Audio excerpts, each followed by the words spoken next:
What is Rust Belt Americana? Rust Belt Americana is vintage junkyard jewelry. It's a culmination of everything that's been made for the last 50 years, 100 years, I don't know. And how did you come up with the name? I originally had started doing this in 2009, and it was called Artifact, and I came to OU and realized there was a big store on the corner that's called Artifact, and it was time to get a little more original. So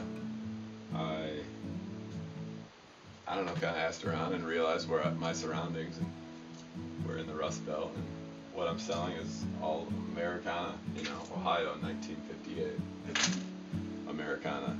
It's cut and dry. And how did you come up with the idea to make and sell jewelry? It sounds funny, but I had a dream that I went to an antique store and bought some jewelry or some old things and some junk essentially, and woke up the next morning and went to an antique store and bought some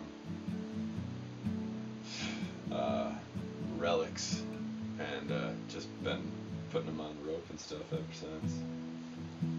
And how do you find your materials? Like I said, antique stores, auctions, estate sales, flea markets. I wish I had the clout to just be able to walk into some of these people's houses in Athens and just see what they have lying around, but I can't. And yeah, eBay. I've gotten a couple things from there, just from people all over. It's pretty cool to see what everybody in the country has just laying around in their junk drawers. That's what I'm interested in. And what kind of personal sacrifices, like time and money, do you make for this line? I guess not many, because I love going to antique stores. I love doing all that, peddling. Money, I guess, buying things like a big box full of 100 boxes, and buying things that the people that actually like this stuff will enjoy too, is always also a challenge. Trying to decide if somebody is gonna like this Valley Forge, good luck, penny. And so nobody does, and this stuff just remains how it has been for the last 30 years, sitting in a drawer. So I guess that's the only risk, is hoping to get kind of, groovy things. How does your personal style influence the creation of each piece? I like to make sure everything's made in America.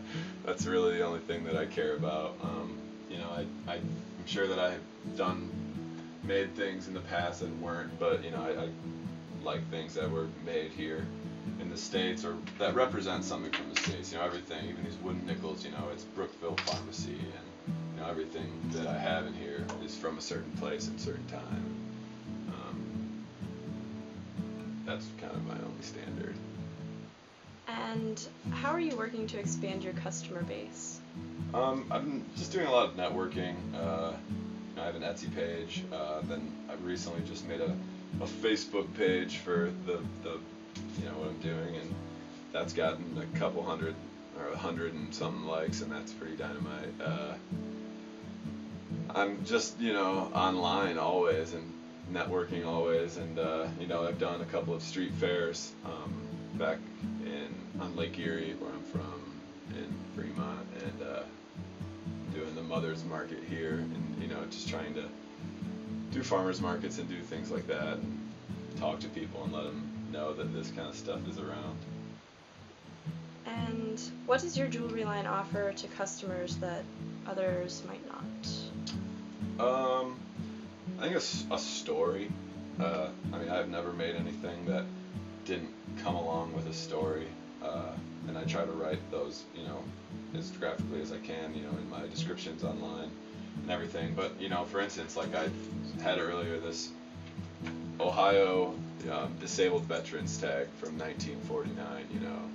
Somebody may have come back from war, World War II, and it was issued this or something like this, and and it carried on their keychain or their car keys or something for 50 years before it was given to somebody, and that's with everything that my pieces are. It's just a story. And I think that's worth the interest, I guess. And how can people purchase pieces from Rust Belt Americana? Online on Etsy.com, and I also, like I said, do some sort of street festivals, and also just if you contact me on Facebook. I mean, not you, but people can definitely do that. I accept credit cards now with the Square technology, and I don't know. Get a hold of me and I'll make you something good. Is there anything else that you'd like to add about this? No, you were a great interview.